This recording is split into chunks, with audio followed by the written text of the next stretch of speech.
Friday on. Get your Friday groove on.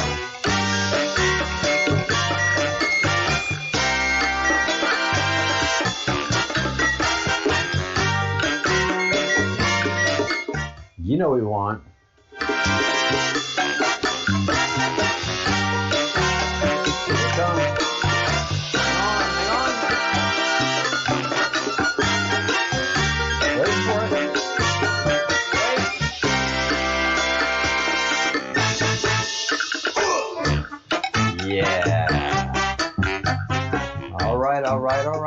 All right. Here we are.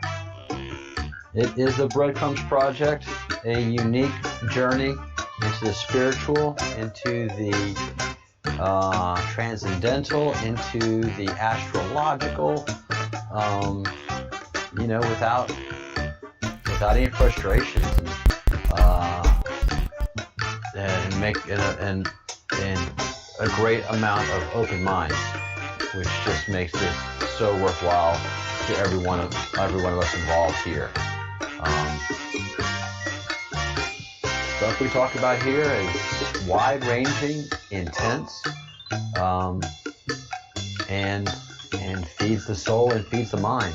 So happy Saturday night to those who have Saturday night, and those of us who have Saturday sundown and evening, and the sun does not look normal at all, still doesn't, but we got red wine, so let's enjoy that.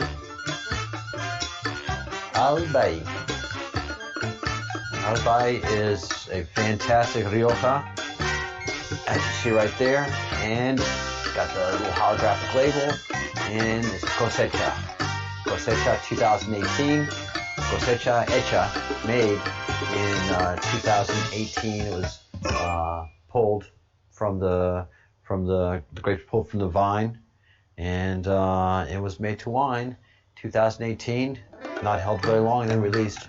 Has a great bottom, denture bottom, good ribbing. This company puts a lot of effort and money into the wine, and it's not a terribly expensive bottle, which is just makes that so wonderful. Now we have a problem because the official Breadcrumbs bottle opener has seemed to make an escape. Where have you gone, bottle opener? Where have you gone? Here you go. All right. So happy Friday, everybody. Hope you have big plans for your Saturday.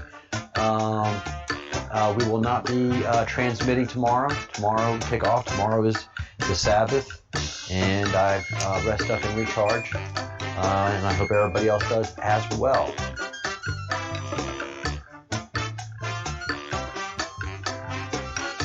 Hi, Molly. Welcome back. Been a while since we've seen you.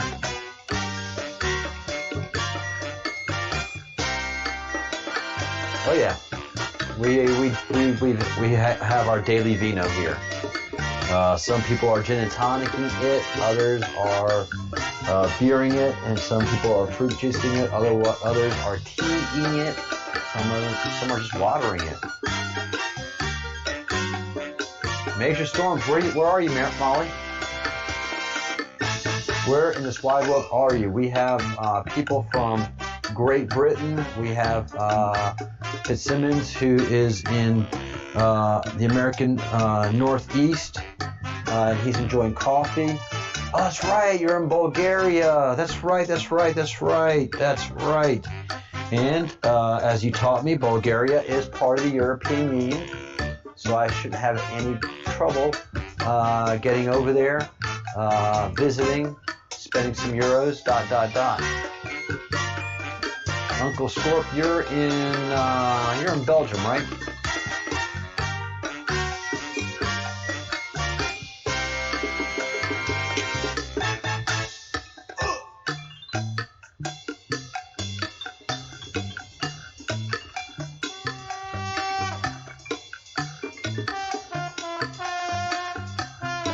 Let's see. Yep, I am many of y'all's guru. Yeah.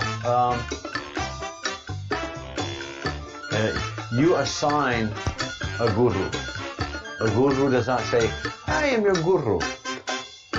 No, you assign someone as your teacher. A person can be a teacher. A person can just be a person, and you're like, holy crap, you have stuff to teach me.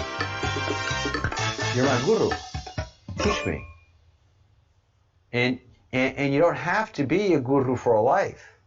Partha's guru, who opened his third eye, he was only in Partha's life for a couple of weeks, but it was most impactful, meaningful couple of weeks in his life.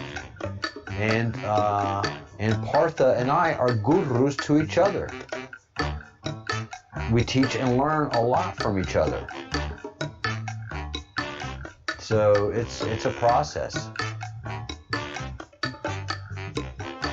She's in Northern Ireland, Molly.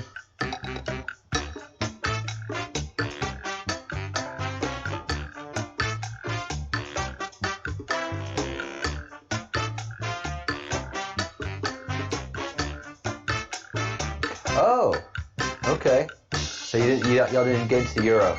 Good idea. Ah, you got your smoke on last night. Good job, Guru, Uncle Scorp.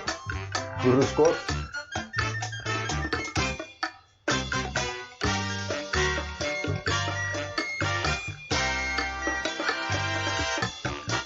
I think it's a load of shit. If you want to know the truth, Molly, that's radical propaganda, an absolute load of crap. Propaganda. We have radicals, and it's basically the Great Awakening. Is the fundamental purpose of the Great Awakening is we have blue pill people and we have red pill people, and so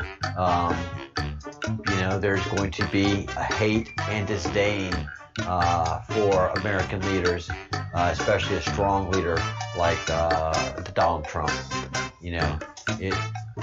If you've never made anybody mad, you've never stood up for anything. And if you're making a bunch of crooked people mad, you're probably doing the darn right thing. Uncle Scorp, I know you're being funny about don't do pills, but we're speaking metaphorically. Being people that are taking the blue pill are in the matrix and asleep. They call themselves the woke crowd. And then there's the rest of us who have taken the red pill and have come out of the matrix and see life as it is. And we are part of the Great Awakening. So a person that has taken the red pill can no longer rejoin the matrix. You're just like, ugh. You want to sometimes. You want to be asleep sometimes, People do like to sleep, but you can't. Oh, sorry. Cha-cha-cha still playing. Thanks, Nemesis. Went on a little bit too long. Got to work my sliders. Practice, practice, practice. Well, here's a toast to everybody. Cha-cha-cha. Happy Friday. Happy Friday. Slansha, Nemesis, thank you so much for all that you do for the channel. Epic. I know you're out there as well. Andrew, thank you so much. And thank you all. Cheers. Cheers, cheers, cheers, cheers to everyone out there. You, and you, and you, and you over there. And cheers to you right there.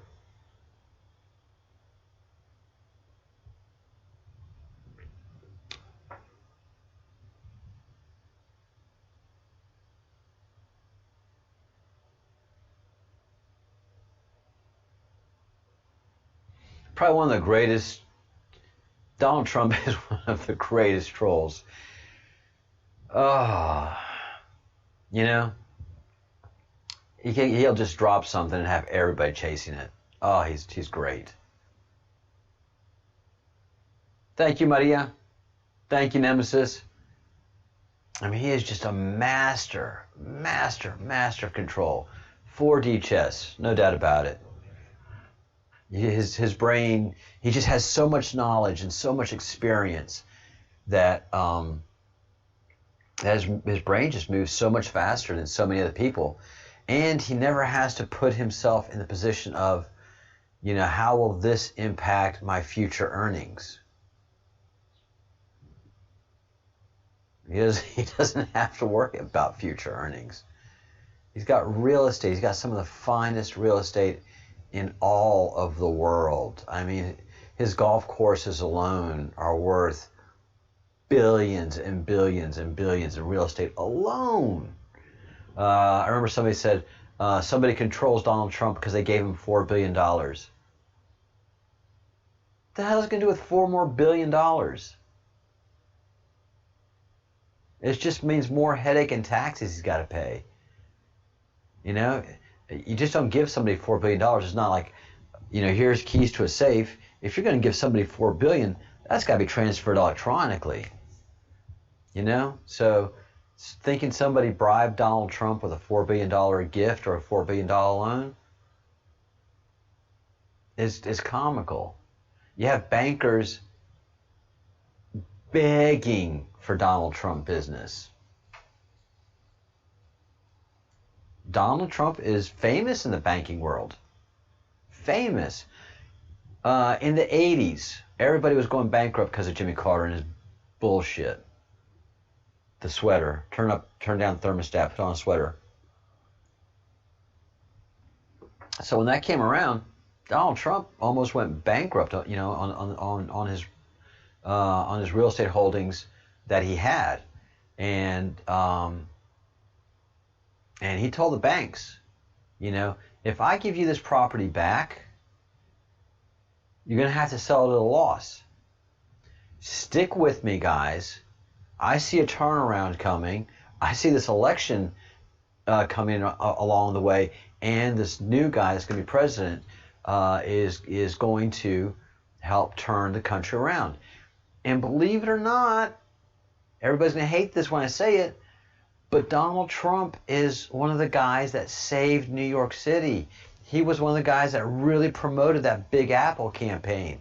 He was very prominent in that campaign, and he got a lot of people to do it. And he was also the developer that started developing luxury properties and giving the rich a reason to move back to that Central Park area. Man, after Jimmy Carter and the gas and all, New York was shitsville. In the late 70s, early 80s. It was nasty. My family went to visit New York. It scared the hell out of me. Broadway isn't the Broadway it was now. It was mostly peep shows in strip joints, man. Remember the 70s, remember the 80s. And then when Reagan came storming in, the economy was just took off. Donald Trump's banker buddies went, wow, you were right. No, you know, they worked with Donald to keep the loans going, keep the banks up, because if he had gone bankrupt, they'd have been stuck with these properties and they would sell them at a loss. And he said, just stick with me, guys, stick with me on this, and we're all going to come out good. Yeah, sure enough, Donald Trump brought luxury back to Manhattan. The Big Apple, the I Love New York promo thing that he just pumped up a lot, and he got a lot of his rich friends to come back to New York and to make it a successful city again. He was on the cover of Playboy, Time magazine. I mean, he was just the toast of the world. And then he took all that money and wealth and went and helped and redeveloped Harlem and put a lot of money, time, and talent into Harlem. And now they call him a racist. I mean, he got an award with Muhammad Ali and with Rosa Parks. He stood shoulder to hip with Rosa Parks, but he stood shoulder to shoulder with Muhammad Ali. And they were best friends. They were dear friends. And Ali got Trump into boxing. And if you look at Trump's hands, whenever he does a fist, he doesn't have a nice rounded, soft fist like mine. If you look at his fist, it's flat. He not only has worked a bag, and by mean a bag, but a punching bag, but he continues to work a bag because his fist is flat. He knows how to punch. He knows how to jab. Hey, Cosmic.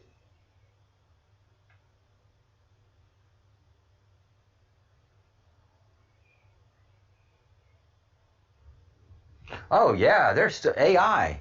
What you're talking about, web bots, has moved up into AI. AI definitely. There, many companies have AI that search the internet, Twitter especially. Anything that's the freshest data and it has a reaction.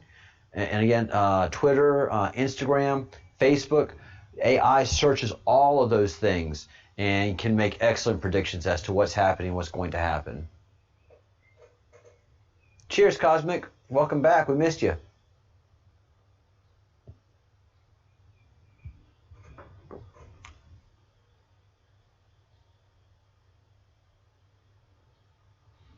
Yes, it's and I speak comfortably about the Donald because I've just been following him all of my adult life. Two most impactful books I've read were Bill Gates's The Road Ahead and Donald Trump's The Art of Making the Deal. After I read The Art of Making the Deal, I knew I did not want to be a businessman. I do not have the cojones to make a business deal. I roll over quick. You know, I'm not unpredictable. I'm not a person to walk away from a deal.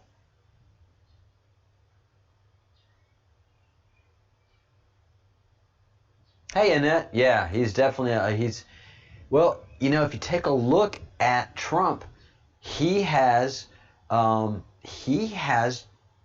ran his life as a successful Winston Churchill. Winston was brilliant and was an incredible politician, but he was a crappy businessman. And Winston Churchill is the man I admire the most. A lot of people ask, you know, well, who would you have dinner with? And everybody's like, Jesus, Jesus, Jesus, Mahatma Gandhi, Winston effing Churchill. And I know that Donald Trump feels the same way. The failure that Winston had was he was just a crappy businessman. He's like me. He just wants everybody to win. You know, he's not out to make a deal. Where Donald Trump had to become a shrewd businessman because he was born into it, and his mother was an incredibly shrewd businesswoman, and one of the reasons behind the Trump fortune. He had great affinity for his Scottish mother, and knew of Winston Churchill early in life, and you know, because of his Scots background, he got both sides of Winston Churchill. He got the history, the glam, polished side, and he got the side of, that's the devil. That's the devil. The Scots and the Irish folk, you know, they have to rise a little bit above to be able to have an admiration, I would say, for Winston.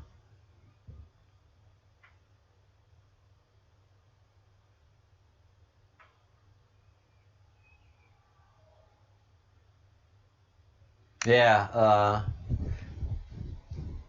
no, you know, Donald is not big for the camera. He knows he's not an attractive man anymore. You know, he knows his looks have gone. He likes the spotlight, Fitz. So if you notice the difference, he doesn't like being on camera because the way he looks, he's very self-conscious of his look and his looks, and he'll pick on himself. You know, he knows he's orange man bad, and he knows his public image is a caricature that he does. Any great leader that's a public leader has that public image caricature that he can put out there, but in person he's a whole different human being entirely. George Bush, Bill Clinton, Winston Churchill, and Donald Trump. Their public image is a mask that they wear and they keep propped up and in control of. Who they are off camera is definitely a different person. Donald Trump likes A, knowing that every human being practically on the face of the planet knows his name and knows who he is, and B, he just likes to be in control. You know? And he doesn't want to be in control of everything. He doesn't want to be emperor. He doesn't want to be in control of the world. Fuck that. But if it's his job, if it's his company, if it's his company that has his name, well, yeah, he fucking wants to know everything that's happening in that company, top to bottom. And if it's going to have his name, it damn well better be the best. Now, I'm going to pay you good money. Nobody that worked for Trump ever said he didn't pay enough. Everybody that worked for Trump said he worked you hard, man. He was demanding as a boss, but he compensated you for it, and you felt good for the job you did.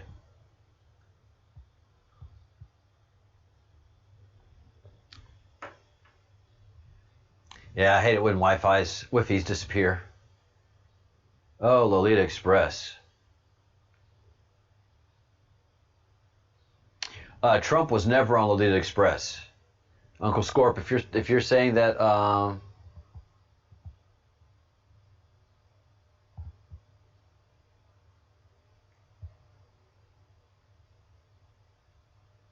Trump's doing all kind of things, man. Oh my God, Trump's doing all kind of things. It's just that you don't know where to look and to see what he's actually doing. You have to pay attention to different news medias. But Trump was not friends with Epstein. Epstein and Trump had a very big falling out roughly 15 years ago. Trump knew that Epstein was shady and that he was not a true investor. Bill Clinton, he's got frequent flyer miles on Lolita Express. Bill Clinton is very much up in all that, and that's how they control Bill Clinton. They could get Bill Clinton to do whatever they wanted because of Lolita Express.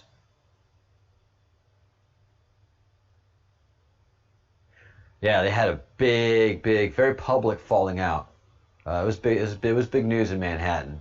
Trump wouldn't say why he would no longer associate and banned Epstein from his properties, but it was very, very clear that there was a problem.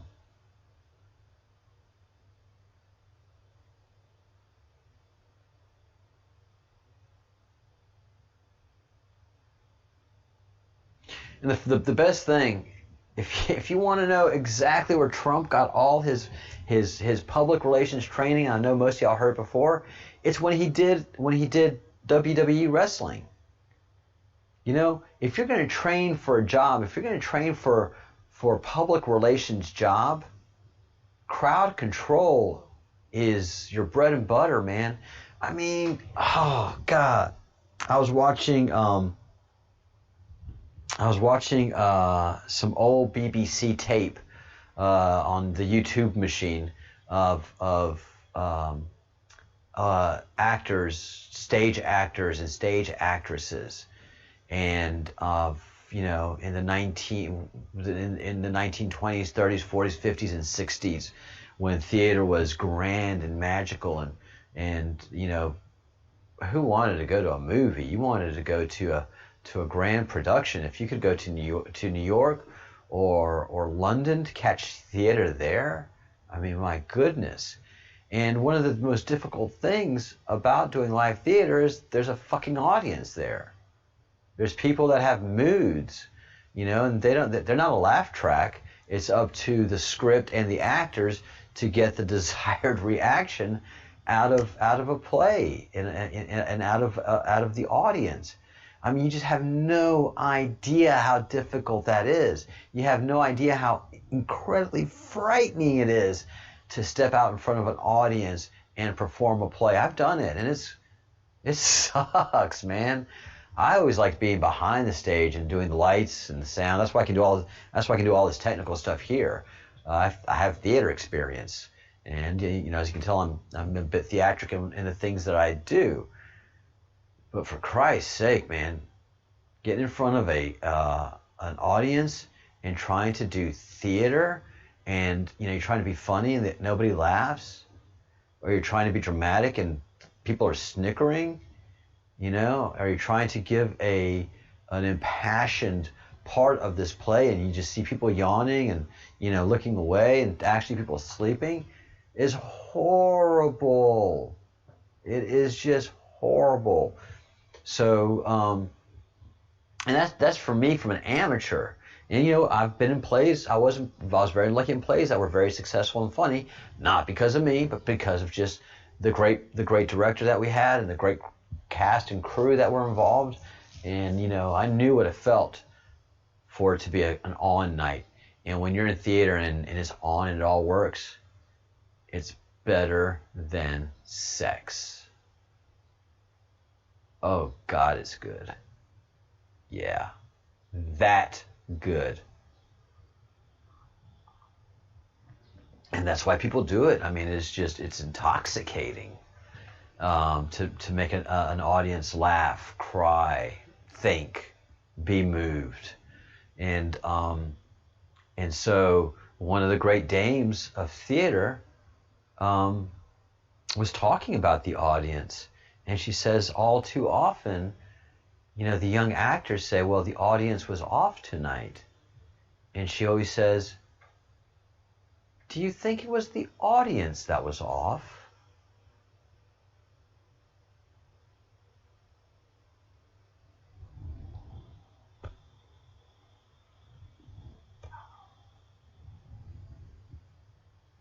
And that's what you have to ask yourself all the time, man. Do you think it was them that was off? Does Antifa ask itself, do you think our ideology might be off? They don't question themselves. So Trump questions himself all the time. And he can't be an actor, but he wanted to know how to control an audience. And so, and how to work an audience and do all of that.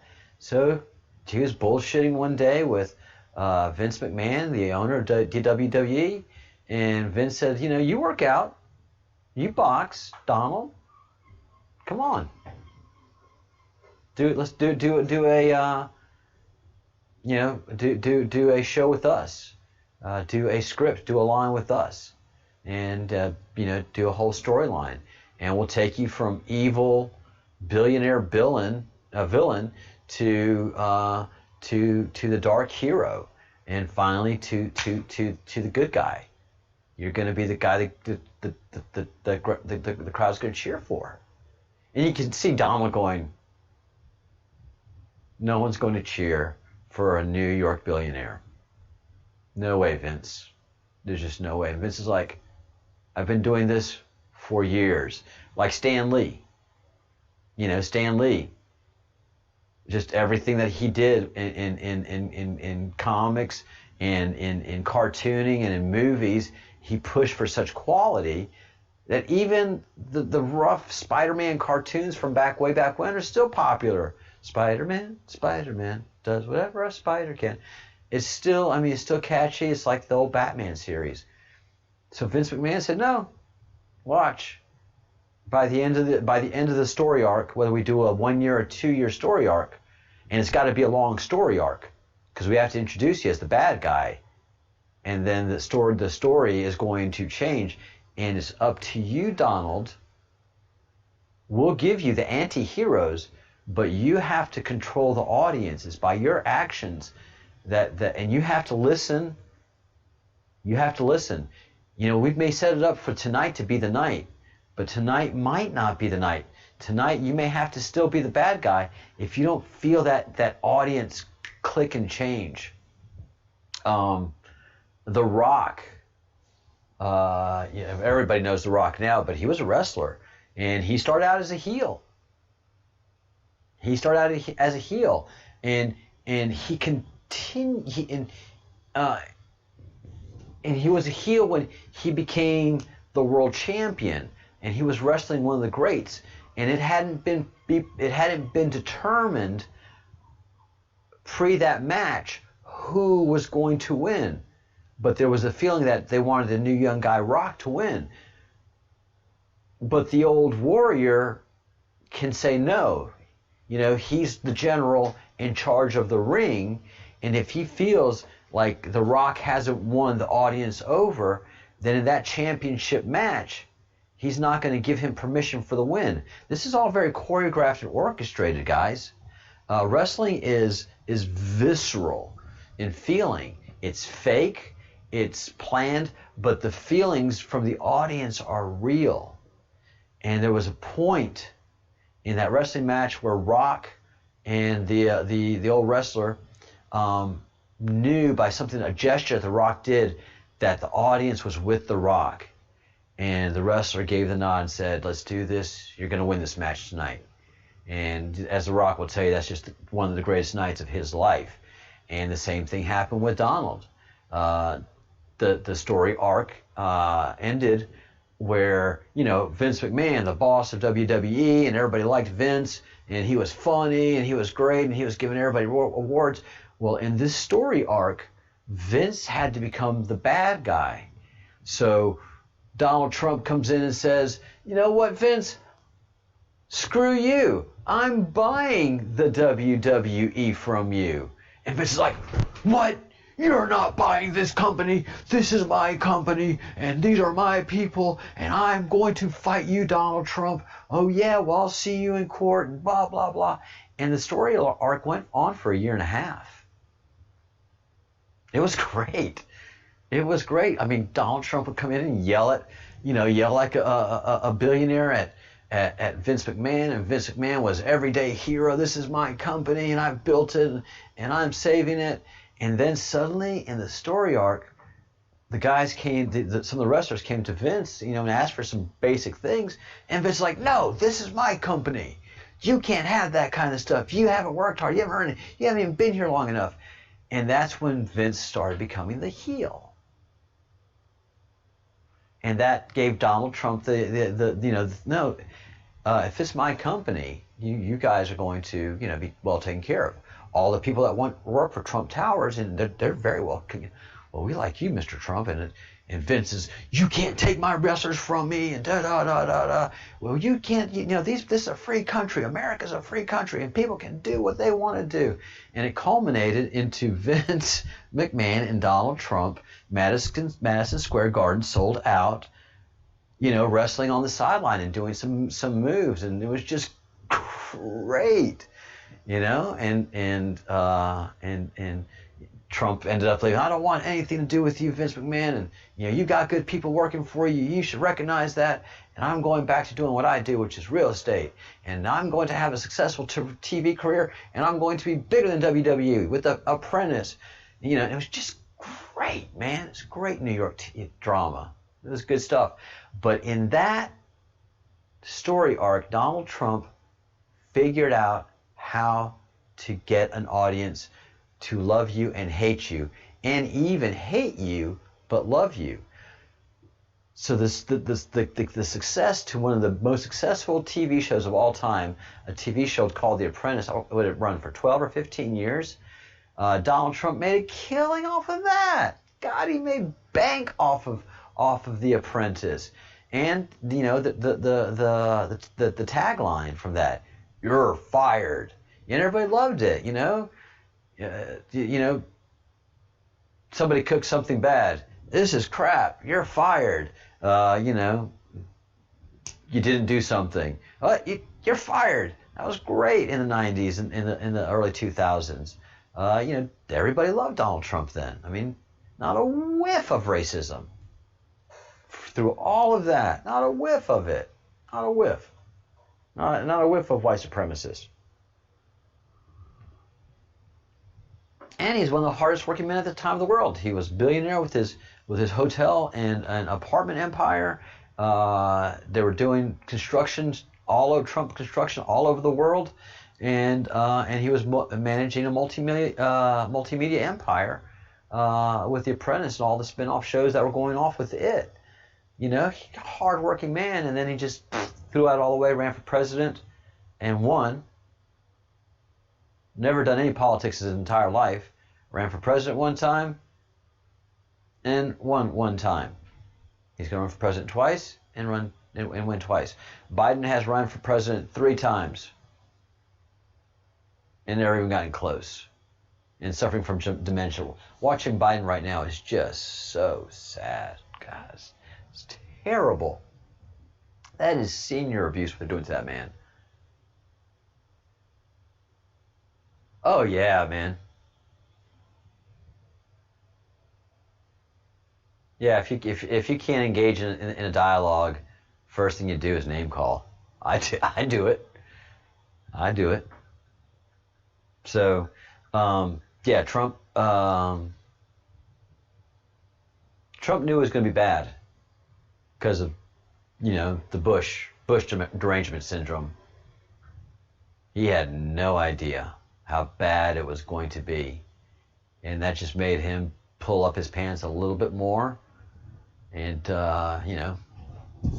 adjust his jacket. He's a fighter, man. He's Scottish, for fuck's sake. Like I said, he's part Scottish. Thank God he's not full Scots. God knows how bad he would be. But as we talked about last night, the Irish, they love to fight. God, they love to fight. They love to fight each other.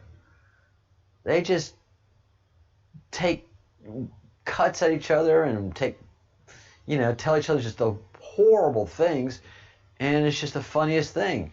If they do that, if the Irish do that to me, and they've done it to me, and they've done it to me in this room, I'm like, oh no, you're to me, I don't like it, and I just want to be nice, okay? I just want to be nice, love, thing. Irish like, what a twit, they love to fight, but they know when to stop. They basically know when the fight's over. Scots have no clue. Scottish, they don't have an off switch when it comes to fighting. They just don't have an off switch. And that's why basically the Scottish are so unsuccessful in any kind of a conquest type thing, because they just go right through. They keep on fighting. They've destroyed everything, and they're like, what? What now? Well, no, I don't want to manage this. I'm here to fight. I'm not here to manage the country. I don't want to take your country over. I just want to fight you. Well, you don't want to fight anymore? Well, we're going back to Scotland. We don't want to be here. God. No, we're not conquering you. We're just here to fight you. Fuck. Why does everybody always think we're conquering them? You don't want to fight anymore? Going back to Scotland, we'll fight each other. If not, we'll fight the Irish. They're always good for a good mess about or two. So that's Trump. If everybody would just let Trump do what he wants to do, he wouldn't run for a second term. He would be bored. If everybody just said, yes, Mr. President, yes, Mr. President, fine, Mr. President, yes, Mr. President. Within 2 years, he'd be like, what the hell am I doing here? Y'all telling me yes. You don't need me here. I'm going to go do international business. They like to fight. They like to argue. But everybody wants to fight Trump. He's like, God, this is great. Hell yes. And everybody thinks like, oh my God, Melania must be just Are you kidding me? Melania is a political shark. 60% of the brilliant political advice that he gets is from Melania. She is brilliant. Holy crap. And that's the beauty of the Trumps. They know that caricatures are everything that everybody attacks. When they have people in private, they get what they want. Kismet.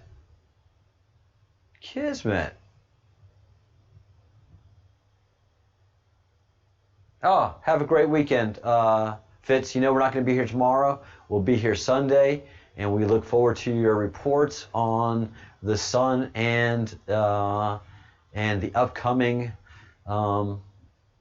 solstice. Have a great weekend. I have not been in the chat at all. I have been I've been monologuing, so y'all can be saying Trump sucks, he's evil, he's the devil. I am unsubscribing.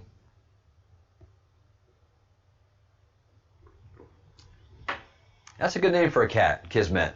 If it's a worthwhile cat. If it's a calico kitty, it's not a Kismet. Calico cats are mean.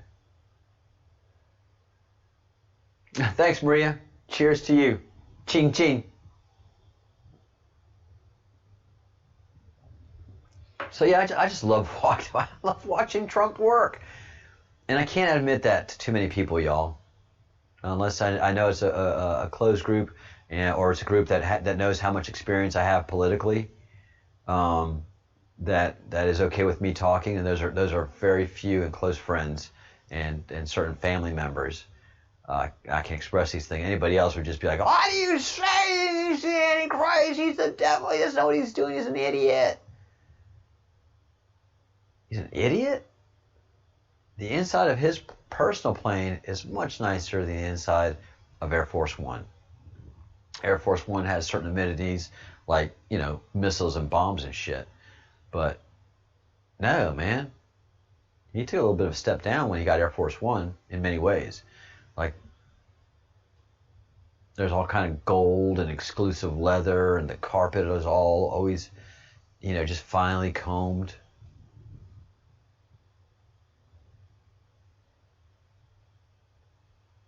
Yeah, so, and one of the things that Trump says in his book, The Art of Making the Deal, if you can be underestimated when you come to the negotiating table, if the people at the negotiating table are full of hubris, you've won the deal. You're going to win. If you know how to play yourself outright, remain unpredictable, then you can undercut those guys every time, man. Every time somebody comes to the negotiating table with hubris, they haven't done all the work, they don't see all the mistakes, and they leave a lot on the table every single time.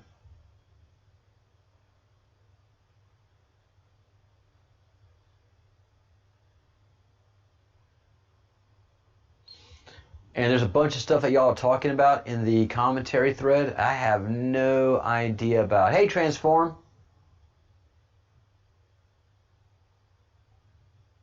Transform. You, Suave. Debonair Devil. So you're a fight clubber too, eh? So do you do your hair spiky, the Brad Pitt spiky, or do you do the Brad Pitt all the way back? Or are you still in that Brad Pitt phase of A River Runs Through It, where you have the beautiful gold locks and they had the soft glow close-ups of you?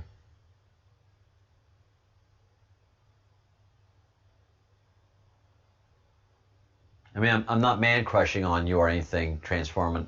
Don't feel uncomfortable. I'm not making a pass at you, but spiky. All right.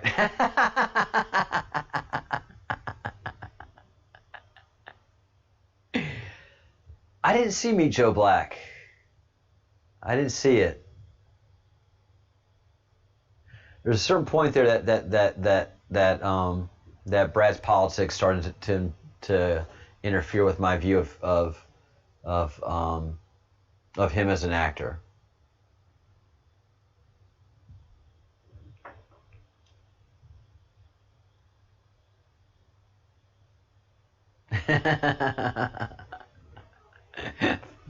Transform.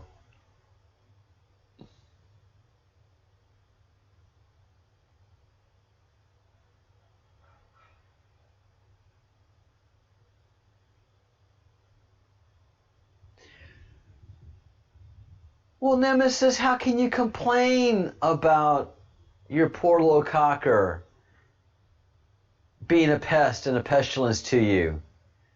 You named it a poet warrior.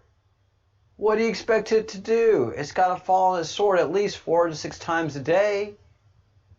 It's a poet warrior. It needs attention. Poets and warriors, what do they need? attention. If you would have named your dog Columbo, like the detective in the 70s and late 80s, Detective Columbo, well then it would sleep a lot and be confused. But no, you named it a poet warrior, a great Irish poet warrior.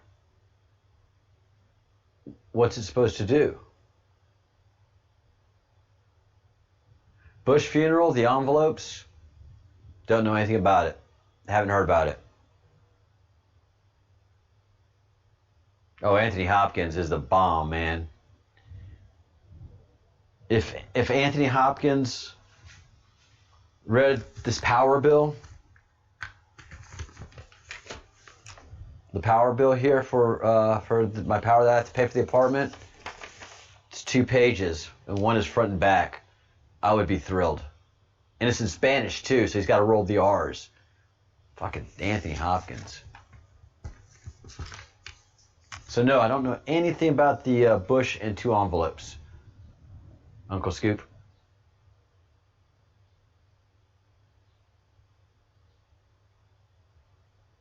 I'll buy the tickets.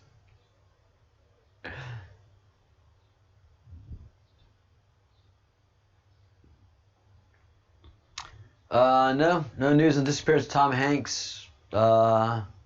He did a television show, I think a week and a half ago. Jimmy Kimmel. And, had to be a Zoom type thing.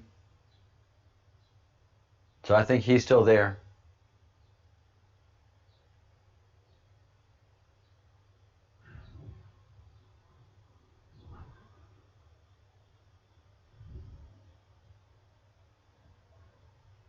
Indictments to the wives. Yeah, indictments don't come by envelopes. Indictments come by attorneys. So there wouldn't be a delivery of envelopes. There wouldn't be a delivery of envelopes to wives. That would go to attorneys. There's the whole Bush, anything involving presidential stuff.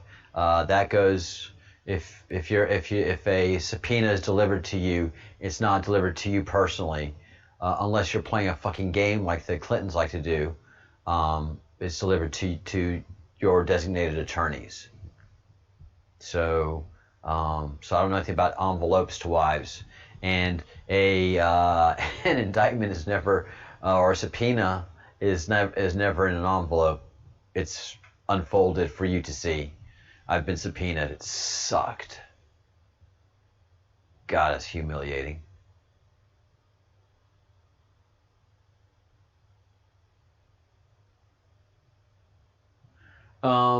Yeah, it's funny that there's no pregnancy pictures of Michelle Obama, and that she's a dude, but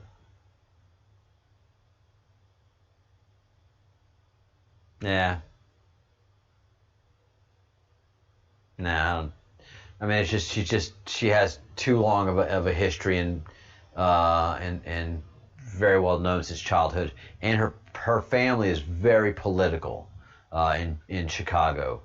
That's one of the reasons why Barack married her, is because the family is very, very well known, very well established, and very political in Chicago.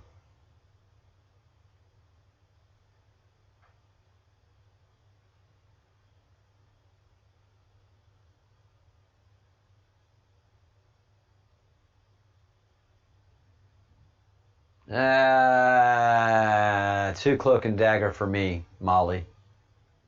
Too cloak and dagger for me. Everybody in the Bush family already knows what the Bushes have done. It's just like the Kennedys, It's when in those times to make money, family members made money. There is zero difference between the Bushes and the Kennedys. Zero.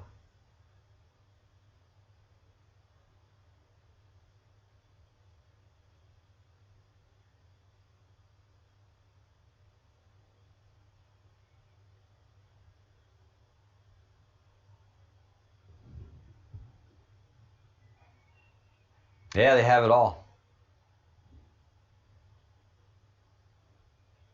Sorry they have it all, George. But, I mean, guys, Big Daddy Bush, George Sr. was CIA director. There's misinformation in the information system, and the Bushes, who I used to be a big admirer of until recently, they know the game. They know the game quite well. Cool. I'll take a look at it, Transform. I will take a look at it.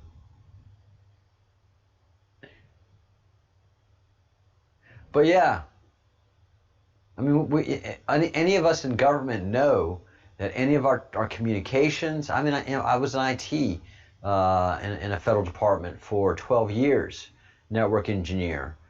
We made backups, and we got OIG requests to pull information from backups.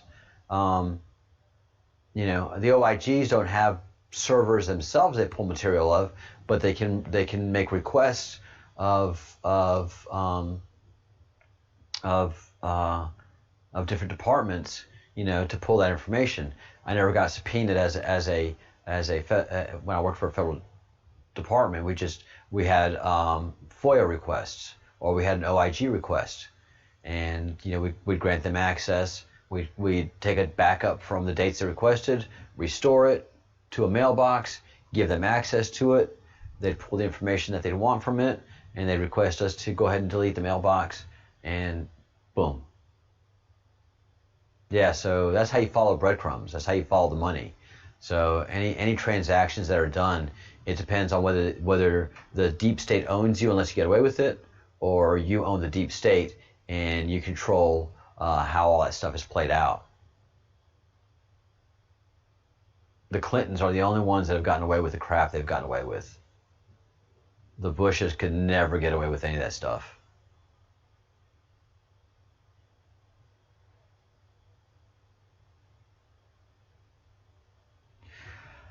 Molly, I don't know. I don't know if Nesra or Gesra is real or hype. I have not spent a lot of time doing any research on that.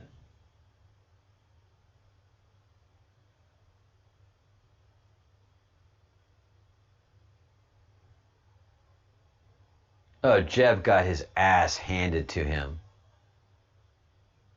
And I think the Bushes do have stuff that they're covering up for. Sure. But you have to remember that during the Bush years, the 8 years of George Bush, there was Bush derangement syndrome. That's where Trump derangement syndrome comes from. They hated Bush, so there wasn't anybody.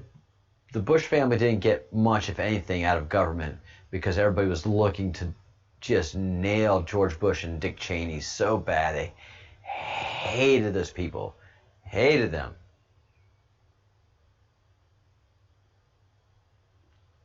Ha! There you go, Uncle Scorp. Cheers, my man. Cheers to you.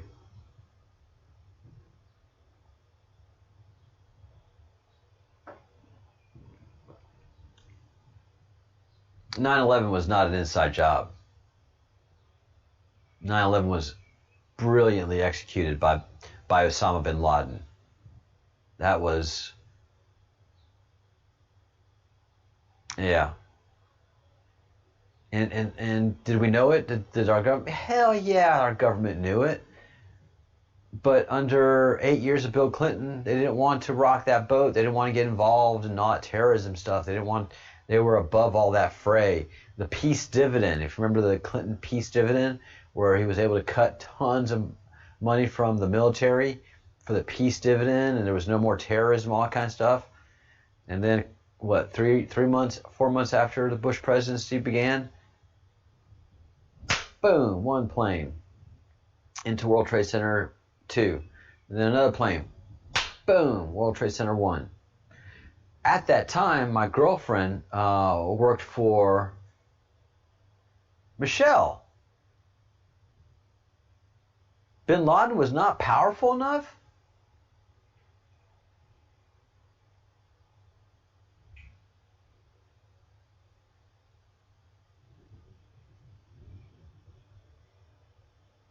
All right.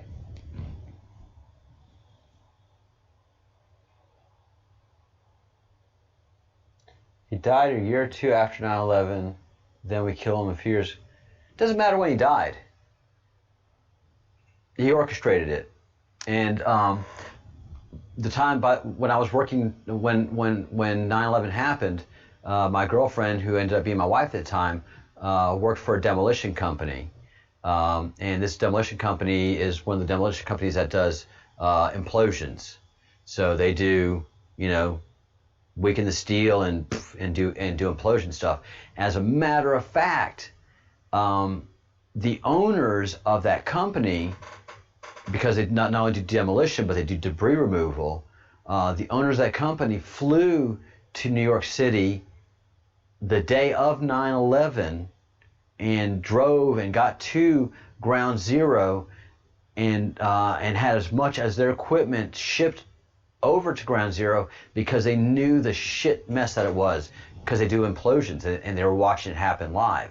So I won't say the name of the company because I don't have the permission to do that, but it's major Atlanta company, and they're headquartered out of North Carolina. So they had equipment all over the country, and they had it all going to New York City. But yeah, I mean, we've talked about it a lot when it happened. And yeah, the way those planes hit, and the kerosene fuel burning, weakening all the structural members at the top parts of the floor. And then once those structural members weakened, then the top floors were just a hammer. They were just a gravity hammer, and then just brought the buildings down. Any structural engineer, any civil engineer has no problem understanding how 9/11 buildings happened.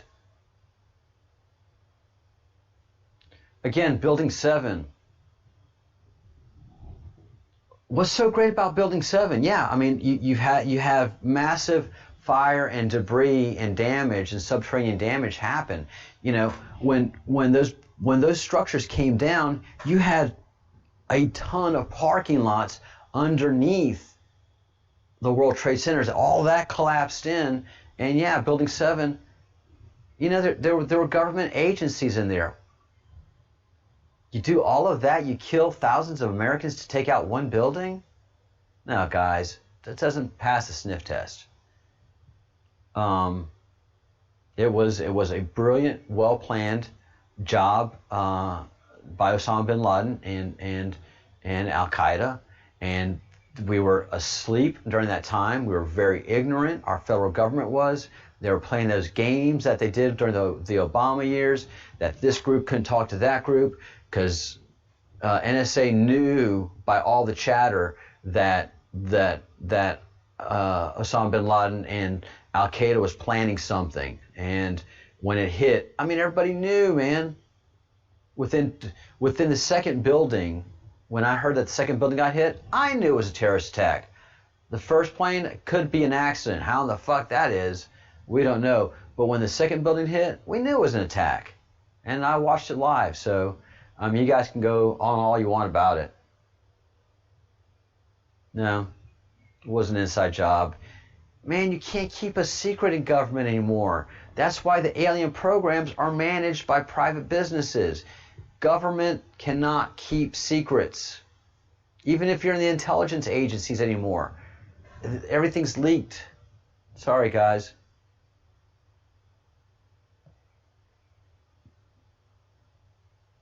It's out where, realists? They got me? How did they get me, realists? I'm talking experience and knowledge, man. I'm talking understanding demolitions. I'm talking having the president of a demolition company being at Ground Zero and recognizing a demolition job, man. I think they got you, guy. I think you might be a little blue pilly on this bit.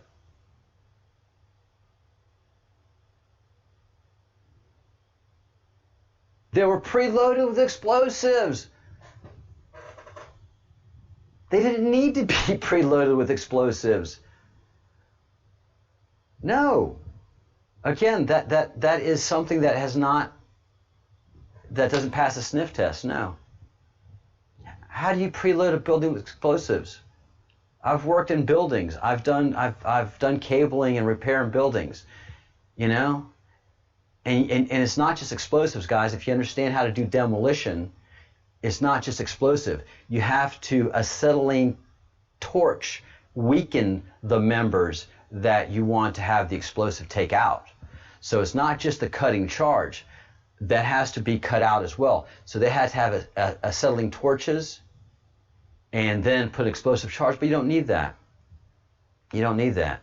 You had low burning fuel, kerosene. The planes had just taken off, so they were filled with fuel.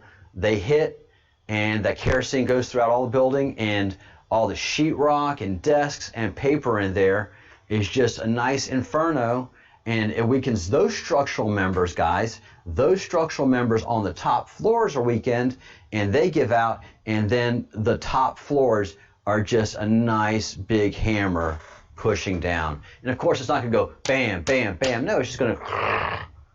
Again, my girlfriend at the time worked for demolition companies that did that kind of demolition. They saw it clearly. We talked about it a good bunch. The company that my girlfriend worked for was part of the company doing the debris clearing. And we all saw it for what it was, guys. I'm sorry, but there were hundreds of people there doing the debris clearing. If there was any sign of charges, there's always, whenever you do demolition with charges, you know, the little wires don't disappear. All that stuff doesn't disappear. There's signs of it. Cool, Uncle Squirt. Take care, brother. I'm not asking you to be a member of a church. If you can't think freely, man, and you got to go buy your own thing, go buy your own thing. There's nothing found. I have not seen anything. Show me a picture of demolition charges, Captain Realist. I know people that were cleaning up the site. There were no demolition charges found. You need percussion caps. You need percussion wire. You need all the tape to wrap around that stuff. It wasn't there, guys. Sorry. No, Uncle Scorp, don't come back, brother. Don't name call me. You don't need to name call me. Don't come back, Uncle Scorp. Unsubscribe. I'm sober. I've been studying this for years.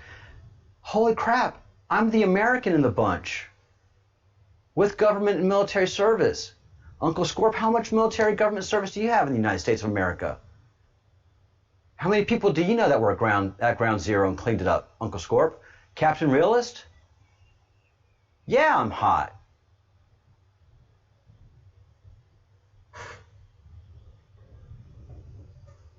No, I'm not going to move on to a new topic. No.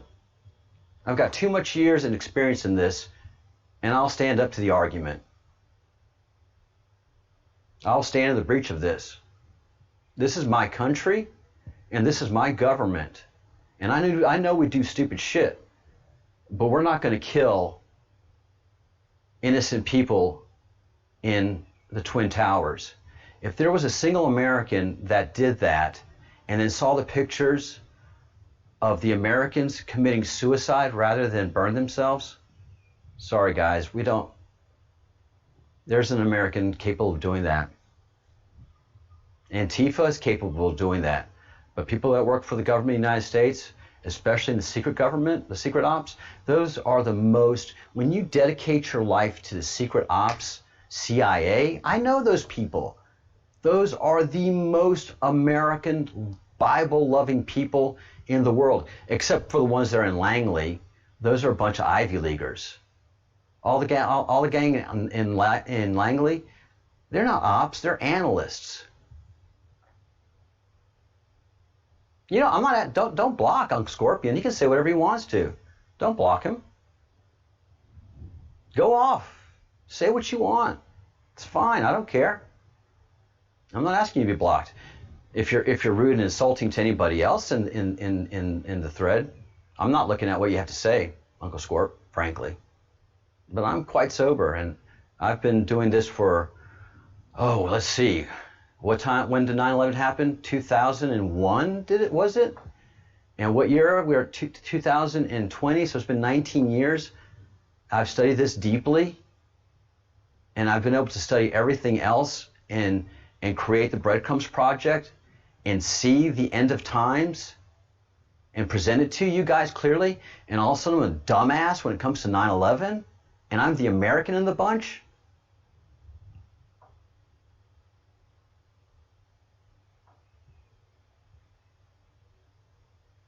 No.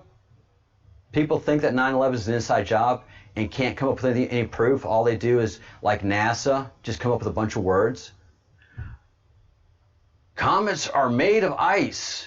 Show me some pictures of it. I don't have to. Everybody knows comets are made of ice. Look, here, copy and paste. Show me some pictures of a comet made of ice. I don't have to. Show me some pictures of blast caps and det cord at 9/11. Show me pictures of cut steel at 9/11. Now I'll show you at 9/11 where a bunch of innocent Americans died at the hands of terrorists in a well-planned operation and a really weak government that should have stopped it and didn't. If you want to look at American government causing 9/11, yeah, because they could have stopped it. We knew what Osama bin Laden was up to. He was up to no good. And if our agencies were allowed to talk to themselves instead of having that wall that Bill Clinton's Ivy League people had put up between interagency stuff, then we would have known about it. We would have stopped it easily. Because the kids that were flying the planes were idiots and amateurs. But no one could have ever imagined what they were planning. They weren't worried about landing a plane. All they want to know is how to take off and fly a big plane. And if they could do that, that's fine. And then we had the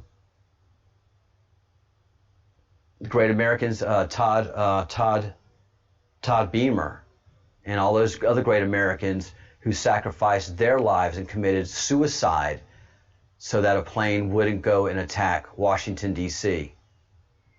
Oh no, guys. I'll fight this one.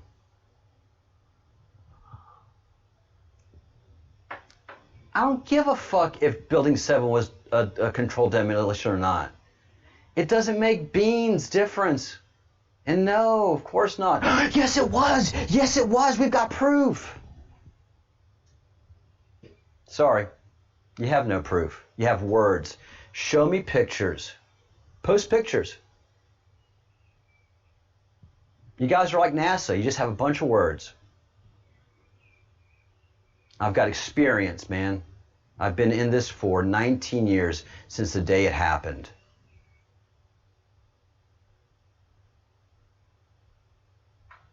There isn't a government official who could have stopped this, that didn't stop it, that doesn't feel a whole bunch of guilt and remorse and have sleepless nights. That's true. We could have stopped it and we didn't. I'm not showing you shit, Captain Realist. Why do I have to show you? Show me it was bin Laden. No. No, I'm not showing you. Ask a real question. Ask a worthwhile question.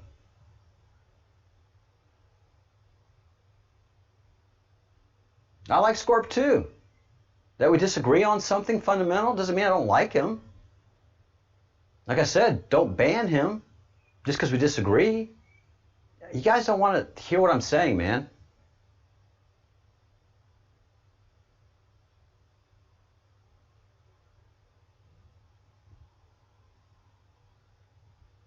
Again,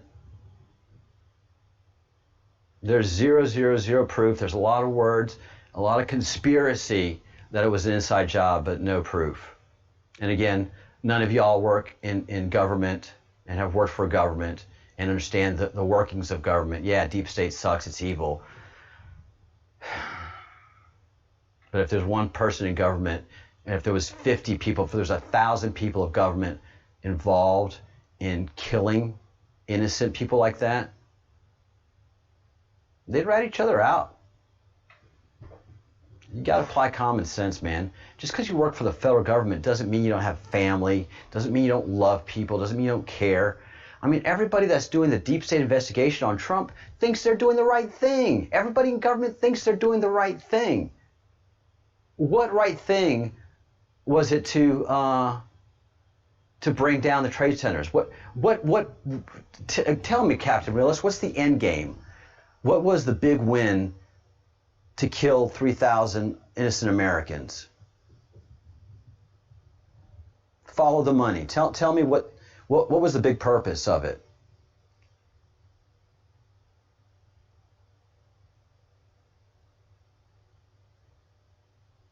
No, Michelle. We're on the topic of 9/11, and we have a disagreement. This is an investigation project. We have a disagreement. Many of the people in the project feel like 9/11 is an inside job. I've got a lot of experience and time that says no, it's not. And it's even silly. And there's not one shred of proof of it being an inside job.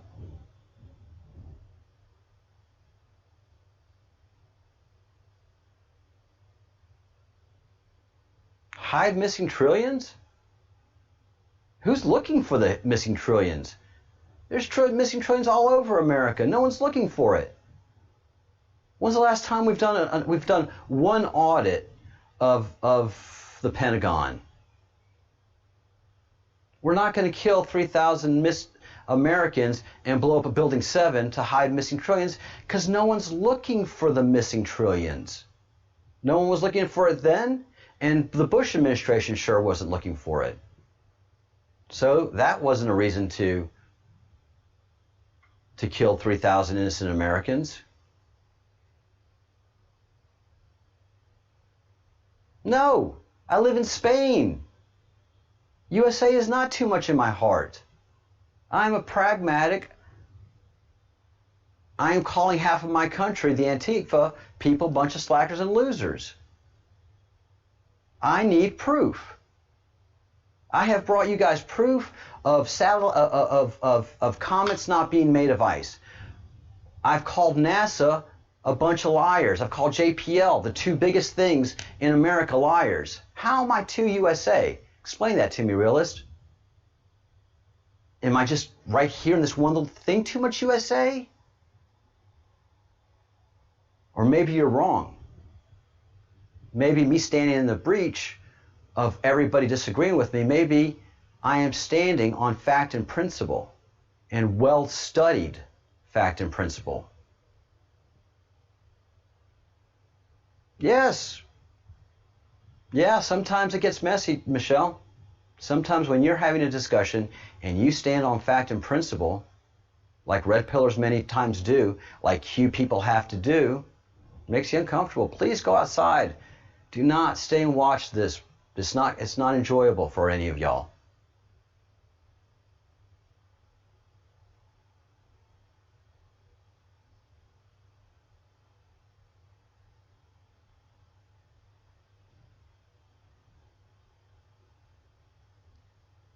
I can't connect NASA and USA?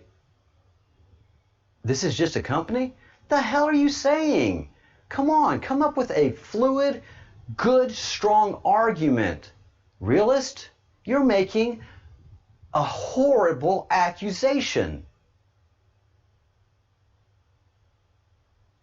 Do you realize that America has gone to war because one black man was killed by a cop? If there was one bit of proof that the federal government did 9/11, and believe me, the federal government leaks like a sieve. If there was one bit of proof that one person in the federal government, except by out of ignorance, not stopping it, caused 9/11,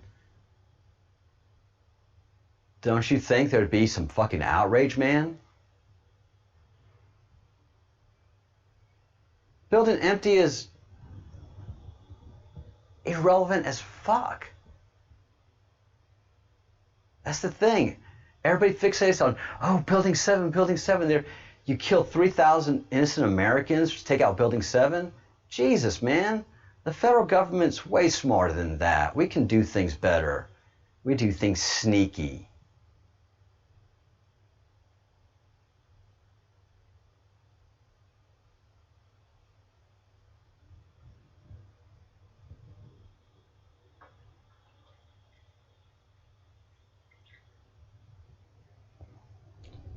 Do I realize that we're living in an incorporated United States? Yeah.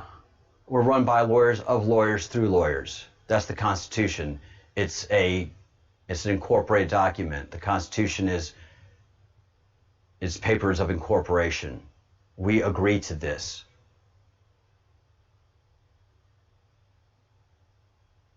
Yeah, we're still a land of laws, some places, but then we have the blue pillars that are, blue pill.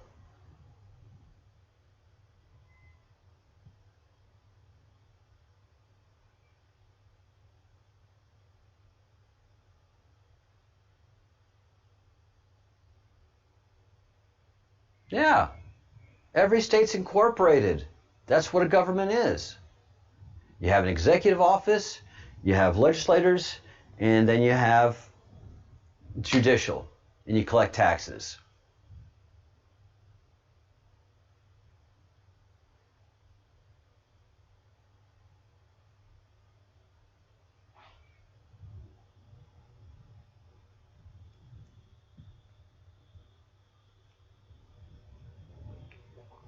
Yeah, like I said, I've never asked you to agree with me.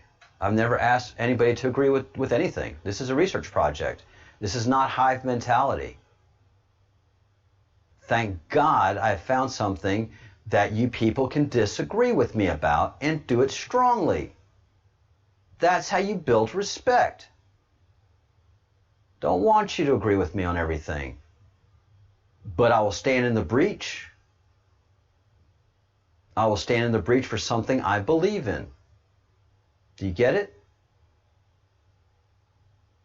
I will stand against anything and all on principle.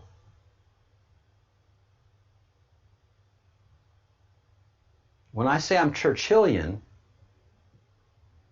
when I say I'm Trump Churchillian, that is how I am. I stand on truth and conviction. Not on popularity and not on making friends.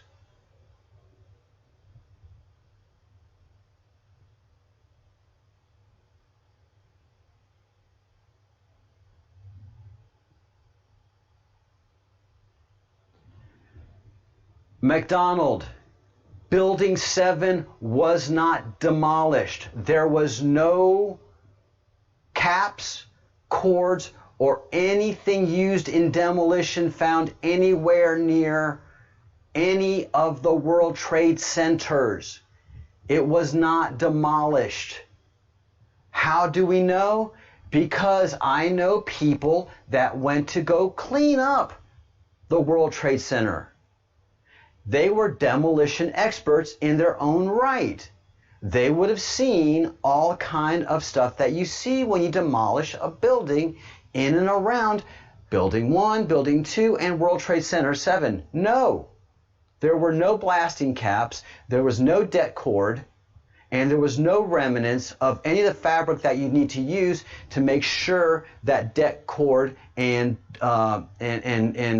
angled detonation stuff goes off. Plus, they use brass, so there'd be all kind of that stuff throughout the demolition site. And you had thousands upon thousands of unionized and non-unionized blue-collar workers who would recognize that stuff immediately if it was present and would say, holy shit, guys, this was demolished. And you don't just find one piece. When you go to a demolition site that's been imploded, it's all over. It's the fabric, it's the det cord, it's the blast caps. You just see it everywhere. And that demolition site was cleaned meticulously so they can build a new building. So no, none of that stuff was found, guys. Sorry.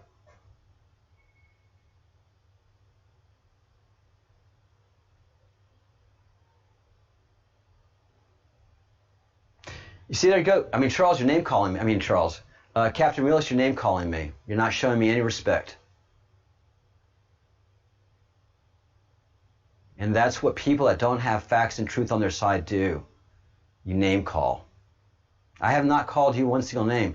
I've just been spitting out facts, and you can name call. And that's what everybody else is doing in the thread that doesn't agree with me. Just name call me. I hope you feel big. I hope that makes you feel stronger, name calling. You still haven't listed one single proof. In fact, you haven't emailed me one picture of det cord found on the site.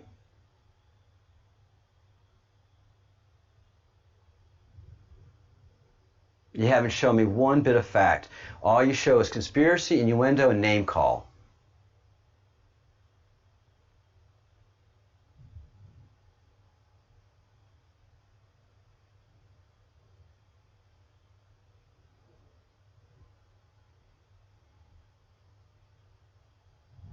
I got to function. I function with a clear head, and I come to truth. That's how I've come to the truths that we've discovered here, guys. I've stood in the breach of people that, oh no, the sun looks fine. No, it doesn't. The moon looks fine. Well, no, it doesn't. And I have the picture proof of before and after. I bring facts. I don't name call. I don't talk down to anybody. And so far, nobody's been able to refute a fact that I have in the 9/11 case. That's what it is to be a researcher. That's what it is to be a true scientist. You're going to have disagreements. No one is going to agree with anything that you have to say most of the time. But if you stand on principle and fact, you're comfortable. You're not the first people who've tried to tell me that the government killed 3,000 of its own citizens to hide trillions being stolen.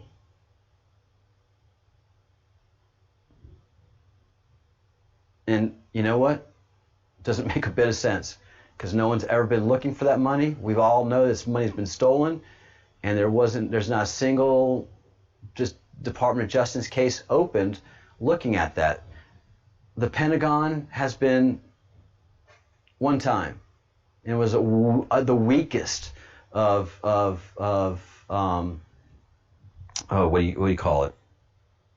Fiscal reviews, audits. We lose billions and trillions of dollars through the operations of the Pentagon. And that's where all that money goes through, the dark ops and all that goes through. It all goes through the Pentagon. We know it. Nobody's looking for it. There's no reason to kill 3,000 Americans for it. No. No. We do crappy things as a government. Like I said, NASA, JPL lies. So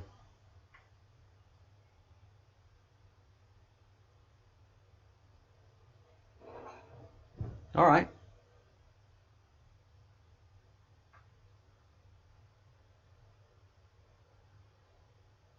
Who's they?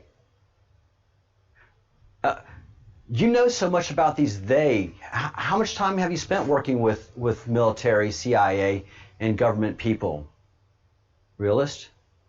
I mean, I just need to know. Do you know 1,000 people that work in the federal government? How do you know this? How do you know that someone that works for the federal government doesn't care about 3,000 people? How many people do you know in the CIA? How many people do you know in NSA? How many people do you know in the federal government? Because I know a lot more than you do. And even though I disagree with Nancy and everybody on the Democrat side, no, they care. They hate Republicans, but they wouldn't want to see us slaughtered. They wouldn't do a 9/11 to us. Yeah, they care about 3,000 people, realist. Democrats, Republicans. If you've raised your flag, raise your hand, and you honored to serve, like I have, you care. If you work in the CIA, you care more.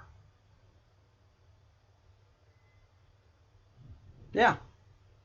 I'm not, I'm not going to back down, Michelle. I'm not going to back down anybody. This is an important point. And no one has bring me proof. Everybody's name called me. Everybody's said wild and wickedly things that I've rebutted to with good sound arguments. And nobody's brought any proof. I've got plenty of proof that 9/11 was not an inside job. Plenty. And that is that there are no facts and evidence of any det cord. And notice I'm using the proper terms. These are not things that I'm just making up. So I've researched this. And I've asked the hard questions to people that were there, that had no reason to cover it up. You know? The people that went to go get the cleanup, to do the cleanup, they worked for the company. They got the same paycheck. They didn't get any, like, millions of dollars to hush money or thousands of dollars to keep this secret. No, they went to clean up a site. These are people that worked in demolition. That's the people that did the cleanup of the 9/11 area because they had the specialty of understanding structural engineering in demolition sites. And so they did the cleanup. No, again, det cord, detonation cord. You need that if you're going to do implosions. You need blasting caps. Blasting caps leave residue. You need the angled brass to angle the implosion. And you have to have the wrap. All of that stuff for the amount that you would need to do what you guys claim was done to 9/11, would just be everywhere. Building 7 included, especially. None of it was found. So you have no evidence and nothing to justify your position that 9/11 was an inside job except innuendo and rumor. And the fact that you have a certain disdain for federal government of the United States, which I understand. I've got a certain disdain for it too. I'm not a rah-rah guy for it. Yeah. Guys, this is the Breadcrumbs Project. I've built all of this. I put on the show 6 days a week, day in and day out. So yeah, I'm going to speak my mind. And yeah, you have every right to disagree with me. That's the point. Fuck.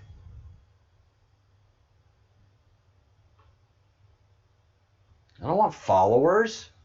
I don't want you people to fucking, oh, whatever Charles says. Charles, what do you think? Well, whatever Charles thinks, I think. No. Uncle Scorp, I don't want him banned. I don't want him to disagree with me. If he doesn't like me, don't ever come back again and unsubscribe. That's fine. But you're not going to be banned, and I'm not going to block you unless you're being rude to everybody else in the room. You can be rude to me. I don't care.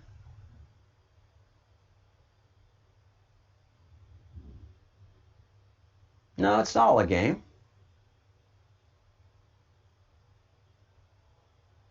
It's not a game. It's our soul. It's the journey of our soul. Our soul has a one-to-one connection with the Creator. Is there a matrix? Yes. Is the matrix made by the Creator's wish? Yes. Is the Great Awakening happening? Absolutely. That's what we're talking about. The Great Awakening. Get rid of that fog that 9/11 was an inside job. That's blue pill territory. That's where you start to get confused. It's a game. It's, inside jobby and stuff. That's just fog, man. Wake up. The Great Awakening is happening. 9/11 was not an inside job. It's okay to think it was a terrorist attack, because if you get in that blue pilly thing, you don't see clearly. And you tell me for some reason, I suddenly am asleep. I have fought a month and a half for everything. I have said I was wrong about Comet Atlas and Comet Swan here publicly, and I keep being humiliated again and again. People saying, are we still alive? I don't see an EMP going off. I can take it. I can take being wrong. But I stand firm when I'm right. And I stand firm that NASA has been lying to us about comets being made of ice. I stand firm NASA's been lying to us about what's going on around the sun. I don't live in a fog.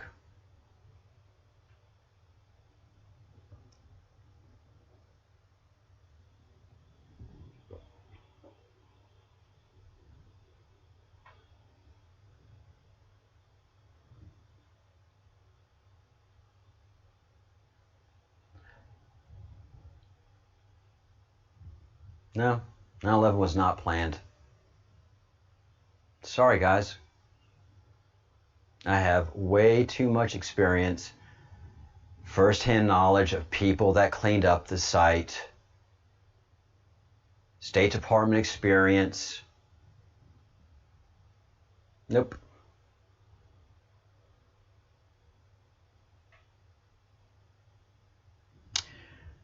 All right, guys, you can go on about it until you can show me picture proof, video proof that it was an inside job. You guys are just like NASA, copying and pasting text.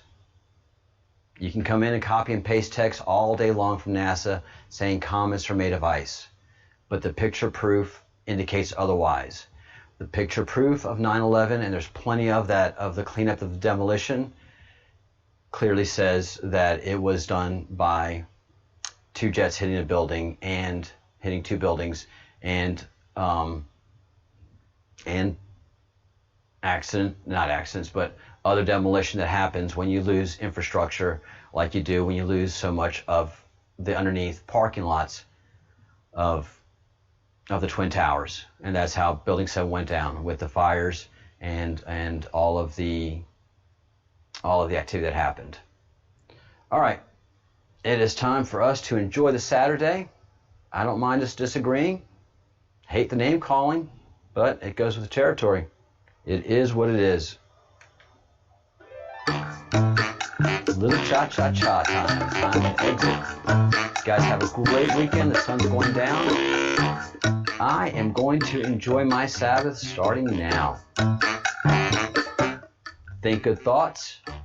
Do good deeds. Say good things. Forgive, love, laugh, love and light.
Your love came in and thawed my heart. After a winter so cold, it left me frozen inside. You sang a song that unraveled me. The melody was enough to rewrite my story. There's no place I would rather be than in the light of your sun. It changes everything. There's no face I would rather see. You pull me out from the dust and you redefine me.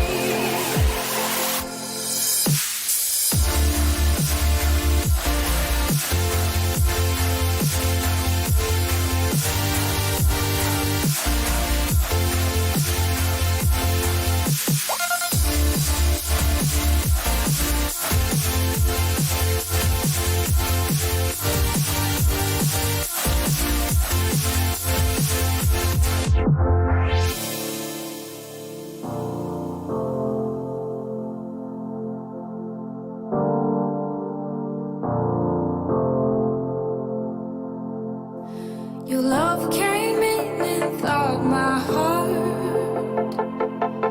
After a winter so cold, it left me frozen inside. You sang a song that unraveled me.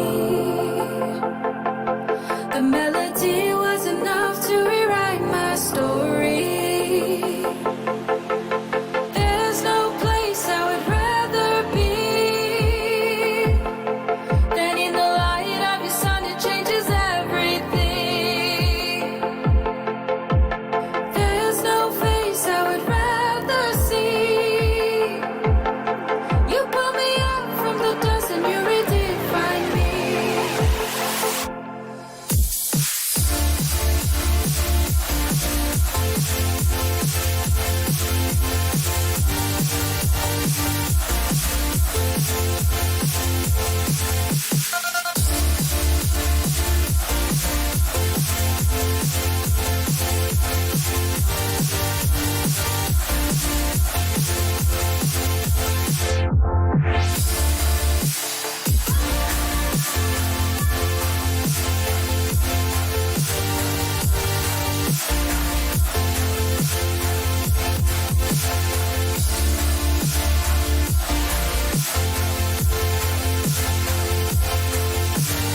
What?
again.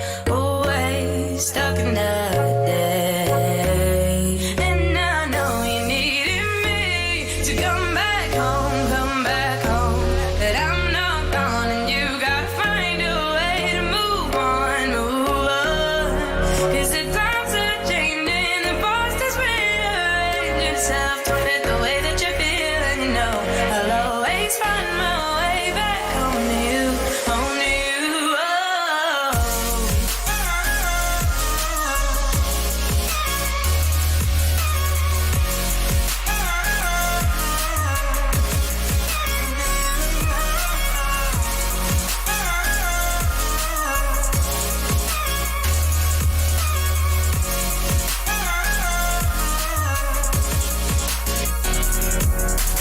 Pull me through my darkest days, a constant phase where everything's a game. Always stuck in that day. Found ways to break away. In time, I know you'll do the same. The end is near, it'll be crystal clear. And I know you needed me to come back home, but I'm not gone, and you gotta find a way to move on, move on. 'Cause the times are changing, the past is rearranging itself to fit the way that you feel, and you know I'll always find my way back home to you, home to you.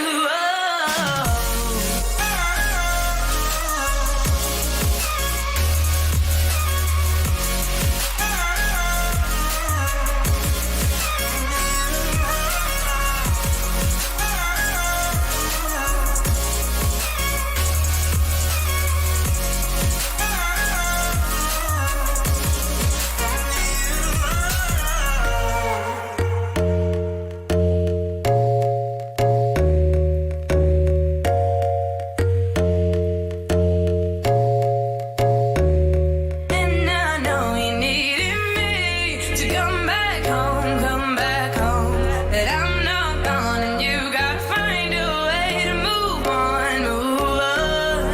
'Cause the times are changing, the past is rearranging itself to fit the way that you feel, and you know I'll always find my way back home to you, home to you.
Lions roaring in the morning sun, searching for a longer day. People feeling like the light has just come. We must never stop the way. Birds jumping and I hear my name, grasping into a life. Life is happy, but it's so insane. We must merely make a start. Savannah, I'm coming home. Savannah. Savannah, the beauty of the world, Savannah. Let's all take a walk, Savannah.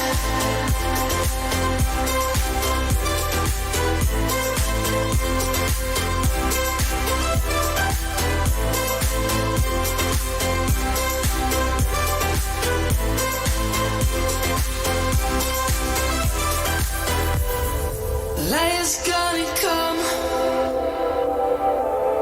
The birds have just begun. We will always take a stand for the people, for the land. Let's go back to when we were young. For the animals we stand. Let's go back to when trees were swung. Kids across the land, Savannah. I'm coming home, Savannah. We'll never be alone, Savannah. The beauty of the world, Savannah. Let's all take a walk, Savannah. I'm coming home, Savannah. We'll never be alone, Savannah. The beauty of the world, Savannah. Let's all take a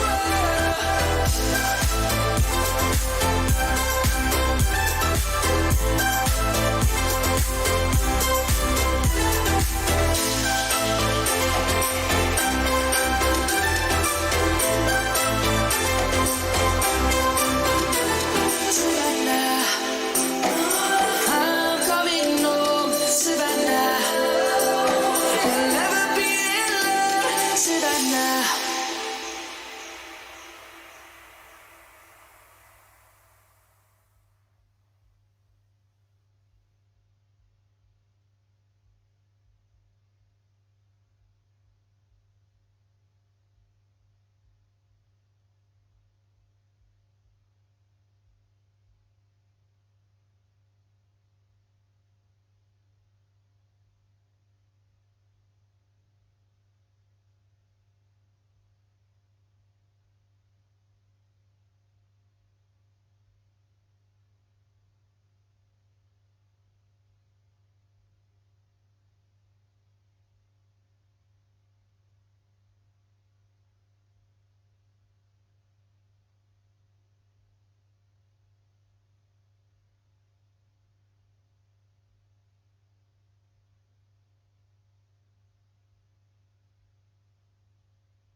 Take one more breath. You've gotta breathe in slow.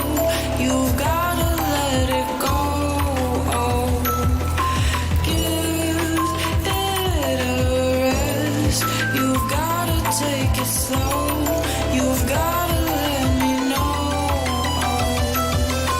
how far down, down.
This time I won't let you go.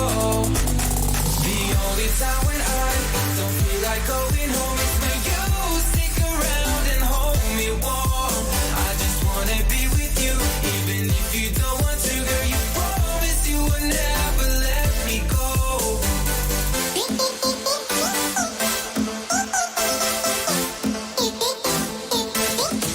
In Rome, did you think about me when I was home?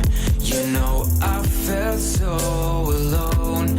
I had to drink, my sorrows gone, and now I am moving on. And I've been thinking about you and everything you do. This time I won't let you go.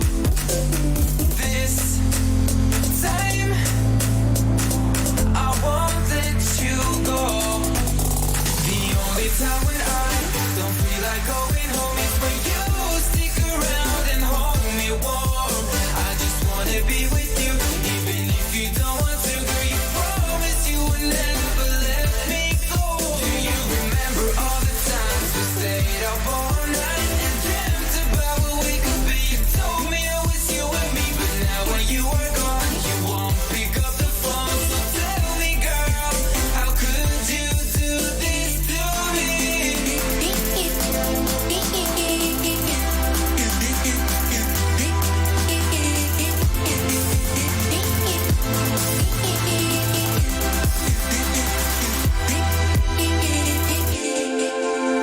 The only time when I don't feel like going home is when you stick around and hold me warm. I just wanna be with you, even if you don't want to, girl. You promise you would never let me go. Do you remember all the times we stayed up all night and dreamt about what we could be? You told me it was you and me, but now when you were gone, you won't pick up the phone. So tell me, girl, how could you do this to me?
My feet start to tremble, they lift off the ground. I leave it all behind, and I can see the horizon, it's calling my name. I leave it all behind. I'll rise above all that I hold dear. I'll never fall. I'll always soar across the sky.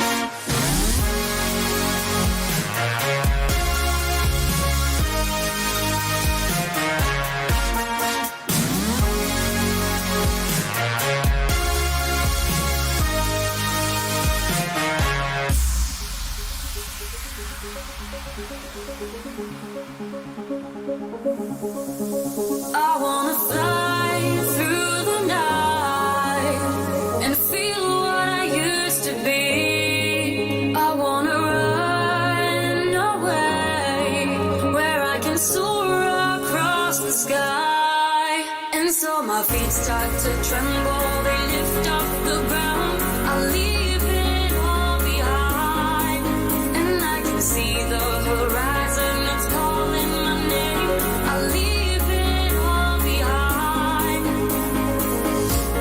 I'll rise above all that I fear. I'll never fall. I'll always soar across the sky.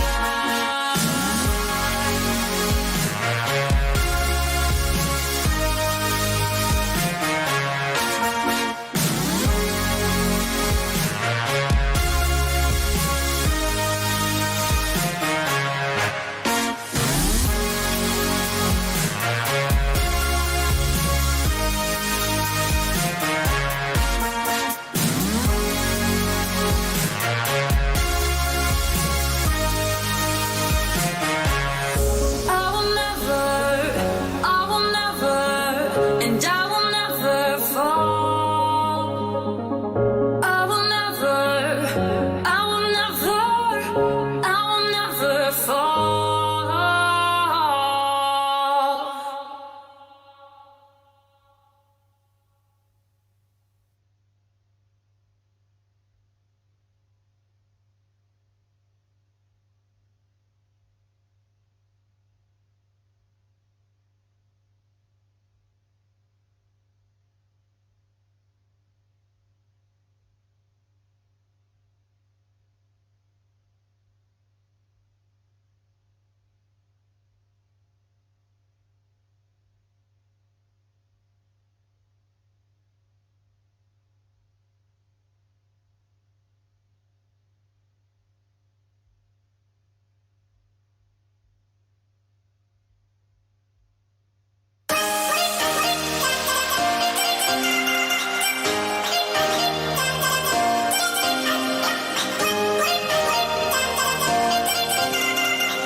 together, waiting for the beautiful show now. I come alive in the nighttime, where the lights are bright and the energy is high.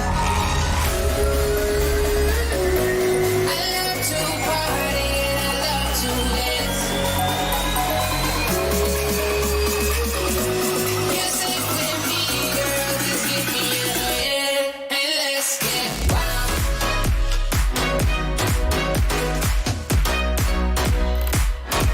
And let's get wild.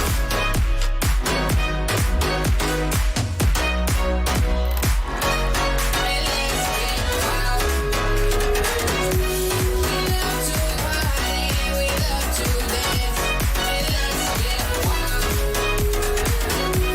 You sing with me, girl, just give me your hand. Out in the jungle, we are animals. Once the music hits our soul,